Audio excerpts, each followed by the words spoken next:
this morning, I think the third trending hashtag, Meru University. Only third coming after Eric Omondi and, of course, JKL Live. At Nelson Harvey, this is a lawyer, Nelson Harvey, says, I will, if permitted by the family of murdered Meru University student leader Evans Njoroge, take up the case against the policeman and state pro bono. Police impunity must end. Kenneth Kamau shares a video clip of Evans Njoroge, Meru University SecGen, narrating his alleged harassment by police before his brutal murder. And he asks, who did this? Professor James Olekiapi, at James Olekiapi, says the killing of the Meru University student leader is disgusting and most foul. Who did this? Why? Kenya should not and must not be allowed to be a country in which losing human life and destruction of property are commonplace. A lot more tweets there. The story features on page 6 of the Daily Nation. Brutal killing exposes intrigues at university. Students have been demanding reduction of school fees and improvement of basic infrastructure. Now the shooting just appears to have raised that matter all over again. It's also on page 19 of the Standard this morning. Keen Mon University student shot by police officer in riot. Father says his only son's star was shining bright, and I predicted a bright future for him. IPOA, meanwhile, has dispatched its rapid response unit to investigate the incident with a view of establishing circumstances of the shooting. To other news now, Jubilee Party now says it has nothing to do with a new bill that proposes a radical shift in the system of government. The bill by Tiati MP William Kamtet proposes the introduction of a powerful Prime Minister's post and a ceremonial president to be picked by MPs. Sam Gituku has the details. Should his proposal sail through as it is, then the public would cease to directly elect their president, a role to be played by a joint sitting of parliament every 7 years. Such a president would have his power so ceremonial, largely limited to him being head of state, commander-in-chief of defense forces, chair of the National Security Council and symbol of unity. But interior coordination and everything else is done by the Prime Minister. And the appointment of state officers, everything is done by the Prime Minister. Actually, the president is hands-off in this bill. Instead, the executive power would be carried out by the Prime Minister, the head of the majority party or coalition. The Premier would have the powers to pick ministers from legislators, doing away with the current system where professionals and non-politicians are considered. Who knows who they are? These people who are going to become cabinet secretaries. We have brought very fat CVs here. They have very little connection with the ground. But when we have members of parliament who, after the election as members of parliament, become also part of the executive as cabinet secretaries on the ground. You see, what matters is the reality on the ground. You can take your papers to university if you want to be, if you think you are too learned. Take your papers to university or to some academic work. Critics are, however, reading the proposed legislation as a ploy by the Jubilee political formation to secure a political lifeline of President Kenyatta, who retires in 2022, as he would be ripe for a prime ministerial position. One thing I know about President Kenyatta is that he's a gentleman, and he's a very serious Kenyan. He's a man of his word. Even if nobody brings the amendment to bar him from running, I am sure he will not entertain such thoughts, because I know the man. But the leader of majority, Aden Duale, has disowned the bill, saying it's purely a proposal by the Tiati Member of Parliament elected on a Kanu ticket. In a statement to newsrooms, Duale says the bill will be subjected to debate when the time comes. The Budget and Appropriations Committee now set to meet Kamket to assess the impact of the legislation on finances of the nation. It can only proceed again if the Budget and Appropriations Committee gives the go-ahead to proceed on the basis of the financial implications.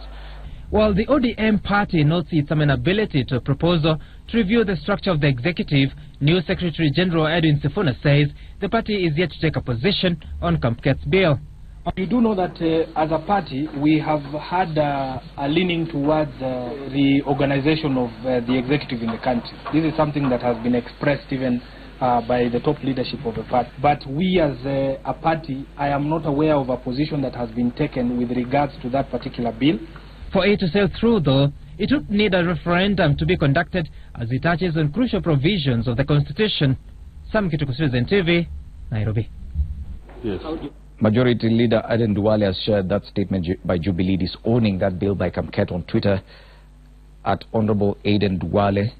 You can see that statement. The story features on the page 5 of the Daily Nation. Jubilee disowns bill on presidency. The Jubilee Party parliamentary leadership has disowned the Constitution of Kenya Amendments Bill and its sponsor, Tiaty MP Kasait Kamket. On the Standard, the story gets a bit more coverage on pages 6 and 7. Page 6, the biggest headline, uproar over one-term president proposal. Ruling coalition disowns bill which whittles down presidential powers as NASA claims proposals are part of Jubilee power games. A commentary there by a historian, Mr. Chesang. Mr. Chesang says, Kasait's bill is just what the doctor ordered for Kenya. And also a profile of the author of the radical proposals, or rather he speaks out and tries to explain himself on page 7 of the Standard on why he thinks this should be. Meanwhile, a new Ministry of Health report has laid bare the sorry state of the healthcare for pregnant mothers in the country. The report reveals that between 6,000 to 8,000 women lose their lives in childbirth every year, with poor care by health workers accounting for 9 out of 10 deaths. Well, Kistanyabo has the details.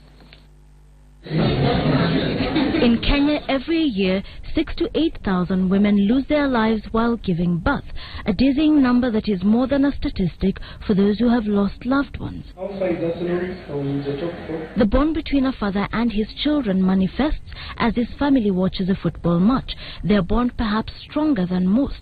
Dan Shikanda raised his 3 children all alone after his wife died while giving birth to their 4th child 12 years ago. A faraway look comes into Dan's eyes as he recalls the events that led to his wife's death, the joy when he received the call telling him she was in labor.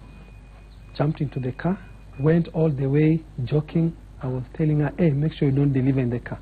The anticipation when they arrived at the hospital and she was wheeled to the delivery room, and then the panic and helplessness when complications set in. She said, I have lost breath.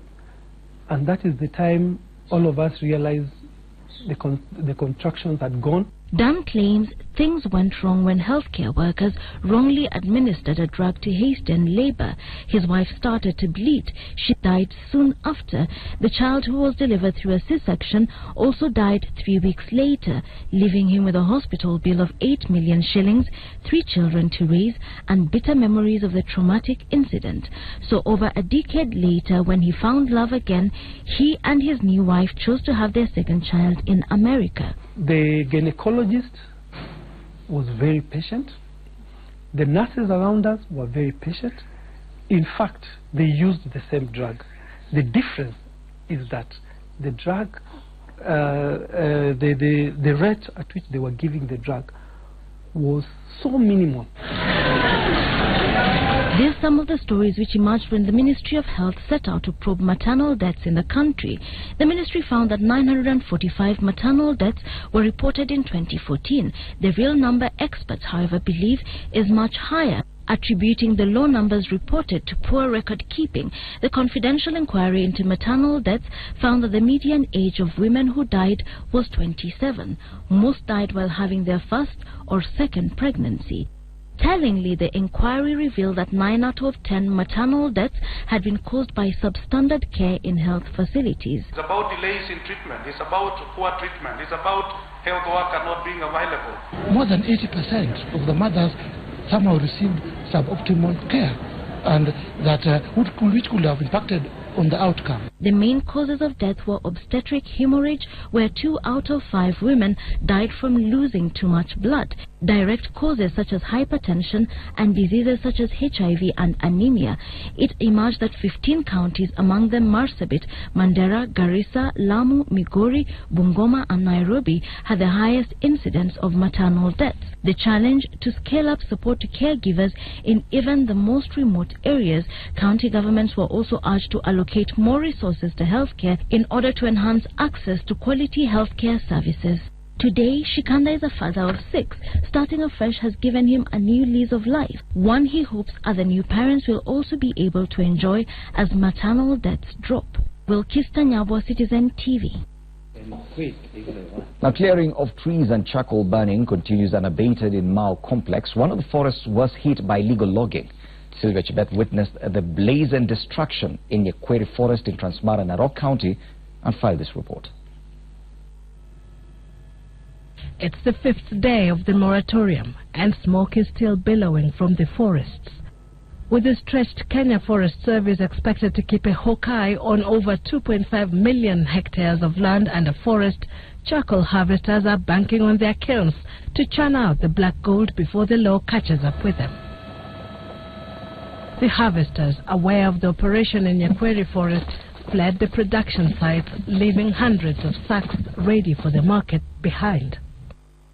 What we're doing is coming in and trying to destroy what is still out there, because we're trying to create a situation where there's nothing that's going to the market anymore. Environmentalists consider Nyakweri Forest a hotspot. In 2015, at least 1,000 sacks of charcoal were being transported out of the forest daily. We've been into this area severally, but every time you leave, it starts again. So these complaints have come for a while, even as KFS. At one point, about a year ago, we heard of the issues here. We traced it to one of our officers who was driving from our station in Kisii. We sacked the officers involved. This forest belongs to 2 group ranches, which are in the process of subdividing it to members. A mad rush to make a kill before allocations were concluded for fear of ending up in an already exploited parcel threatens to turn the forest into bare land. But the issue is the person destroying the forest is not really earning much out of it. He's doing it just to earn his bread and butter. At the local market, before it leaves here, to the wholesaler, it's about 300 shillings. If you buy it in Narok, a bag of charcoal is 1,000 shillings. If you buy it in Nairobi, it's about 2,000 shillings. We're told some of this charcoal goes as far as South Sudan. So you wonder what the price is there. Conservative estimates put proceeds from the charcoal business alone at over 100 billion shillings per year. Others say it's double that amount. Nyakweri Forest is also known as the elephant maternity. But besides giving birth here, herds of elephants run to Nyakweri for peace and quiet during the wildebeest migration season. The peace they seek, however, is seriously threatened by charcoal harvesters and loggers. There's a lot of cases of elephants burning their feet in here. I mean, if you look at that kiln in the front there, it looks like just a hill, like an anthill, but actually there is hot charcoal and coal underneath. Meanwhile, at Nairobi's Gikomba market, timber prices have shot up from 65 shillings per foot to 90 shillings as supplies begin to dwindle following the ban. Huko msituni wanauza na tani. Tani moja ilikuwa 26,000. Lakini tayari sasa wameongeza ngirine kutoka 26,000 mpaka 30,000 kwa tani. Hiyo cycle na just 1 week. Kuna watu wengi kama mimi niko na kama lori 5 nimelipa tayari kwa mzigo. Nikipiga simu ananiambia hakuna family. Sasa hata nashindwa sasa pesa hawezi akarudisha pesa yangu.